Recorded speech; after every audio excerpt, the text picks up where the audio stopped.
I'm riding my bike in the middle of downtown San Diego. There's no bike lane and cars are getting pretty close. Then a bus pulls out next to me, making me a little nervous. Luckily, I have a guide.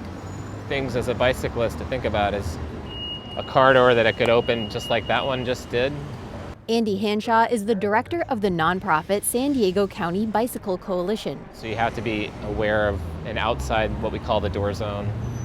So there's a car door that just opened. He's been advocating for the downtown mobility plan. The city council is expected to vote on it June 21st. It's a forward-thinking network that's proposed to go in at one time and where bike lanes don't even exist currently. He says the key is that all of the lanes would be added at once. So that you can actually plot and plan your trip, to be essentially in a bike lane the entire route. Hanshaw took me on a bike tour of the downtown streets that would get bike lanes. We are now on 6th. Many of the bike lanes would be protected. It has a physical separation between the bike lane and car traffic. The plan would add protected bike lanes on Pacific Highway and State Street, 4th, 5th, and 6th Avenues, Park, J, and C Streets, and Broadway and Beach Street. It would also extend the bike lane on Harbor Drive and the bike path along the bay. On 6th Avenue, for example, Hanshaw says he sees too much room for cars. You can see the 3 lanes on this street with 2 lanes, 2 sides of parking. That's too much. There's plenty of roadway for a bike lane. I think our concern with a statement that shows if we build it, they will come. If we have bike lanes, then less people would use their vehicles. The unfortunate part about that particular statement is that there are not enough jobs in downtown San Diego. Christopher Gomez is the district manager of the Little Italy Association. The people that typically work in downtown don't live in downtown. They live in Chula Vista, they live in Kearny Mesa, etc.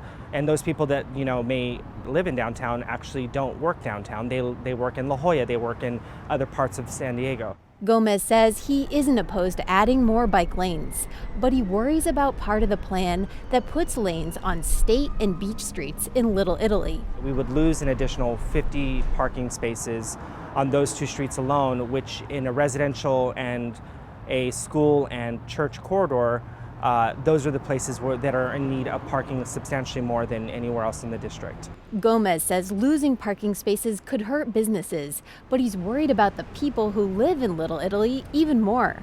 He says some buildings already only have 1 parking space per unit.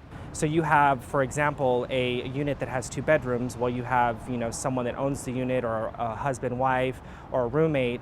Well, where is that other person parking? Hanshaw says in the first 5 years, the plan will actually increase the number of parking spaces. Over 20 years, it will cut more than 470 spaces across downtown. But he hopes fewer people will be driving by then.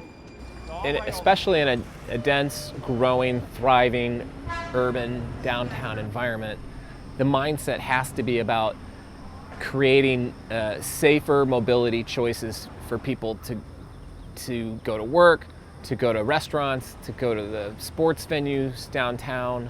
He says it will take changing car-centric thinking to embrace the plan. If we're just going to add parking somewhere else, we're really not accomplishing our original goals of the plan. After we finish tracing the route of proposed lanes, Hanshaw and I stop our bikes. I'm happy to have safely ended our ride. Yeah, are we good? Yeah, we're good. That's excellent. Claire Trageser, KPBS News.